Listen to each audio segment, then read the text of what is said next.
Sources confirmed to CNN that House Speaker Kevin McCarthy called Donald Trump to apologize for this. Can Trump beat Biden? Yes, he can beat Biden. It makes it complicated if he's got all these trials and all this stuff overhanging. It makes it complicated. It also helps him when the question is he the strongest to win the election? I don't know that answer. McCarthy said that yesterday morning before 8 a.m., and he spent the rest of the day trying to fix it. For evidence, look no further than Breitbart. McCarthy gave an interview to the conservative outlet, seemingly for the express purpose of praising the former president. He said, quote, Trump is stronger today than he was in 2016. Apparently, Trump allies are still not pleased. Joining me now to discuss this and more, Zolan Kano-Youngs of the New York Times, Laura Barron-Lopez of the PBS NewsHour, and CNN's Gloria Borger is still with us. Gloria, you've watched this relationship, and we all have. And it's really fascinating to see the way that, I mean, it is symbiotic, and they both kind of need each other, but it's clear that Kevin McCarthy is hearing other things in his ear besides "Go Trump." Yeah, look, he said the quiet part out loud, which everybody is saying, which is that people don't think Donald Trump may be the strongest candidate in a general election, but because he owes Donald Trump big time, perhaps even for his speakership. And you'll recall, we were just talking about this, after January 6th, when he went on the floor and he blamed Donald Trump for the insurrection, within, what seemed like minutes, he went down to Mar-a-Lago and did that famous thumbs up picture. I think we have that picture. Do we have that? Yeah. There it is. Just in case anybody, it doesn't have that imprinted on their minds. Right. And then Donald Trump said, okay, but you cannot criticize Donald Trump if he thinks he owns you. And he thinks he owns Kevin McCarthy, and he might.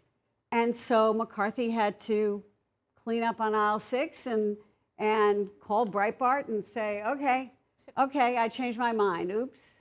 Those two examples also, to me, combined with one in 2015, when McCarthy said out loud that the Benghazi committee was designed, he suggested that it was designed specifically to take down Hillary Clinton, and then that cost him his speakership, and he immediately backtracked. Right. All three of those taken together show three pretty big moments where McCarthy has demonstrated that at the end of the day, it's about attaining and maintaining power, and he sees Trump as his avenue to do that. I want to play, I mentioned that some of his Trump's allies are still not pleased. One of them is Steve Bannon. Listen to what he said. Trust me on this. All they're talking about is how to offload Trump. Trump is going to be the nominee, and Trump is going to be the president of the United States again. If that's not emblazoned on McCarthy's, quite frankly, below 3-digit IQ brain, it ought to be. I mean, really? I don't know if I would say I'm surprised by the viciousness of those comments coming from Steve Bannon. But let's also remember, this is coming at a time, too, that hard right members in Congress, hard right members of the House as well, have also increasingly threatened to stalemate and block legislation. Which, even going back to earlier, you talked about the episode in Jan 6, one thing that has changed here is these members in his conference that he's trying to basically lead at this point, Trump only has a tighter grip at this point, maybe, over of that hard flank. So at a time where his hold on his coalition is looking even more tumultuous, you have comments like this. You have a sort of sense of urgency on his part to go and claim his support for Trump, even if it's not pleasing all allies. Somebody who had Kevin McCarthy's job, Paul Ryan, who is not a fan of Donald Trump, and because he doesn't have the job anymore, he can say whatever he wants. He was out this morning. Listen to that. Would most people still not say that that the Republicans should run someone else? I don't have Kevin's job. I used to have Kevin's job. What is Kevin's job? It's making the House work. His job is to make the House work and not make life difficult for his members. Okay. I don't have that job anymore, so I'm very clear with. Look, it's a disaster if we nominate Trump. I think that I've been saying this for a long time. I'm for anybody not named Trump right now. Who's going to be on that show tomorrow? John Boehner? Yeah. Well, this is something McCarthy.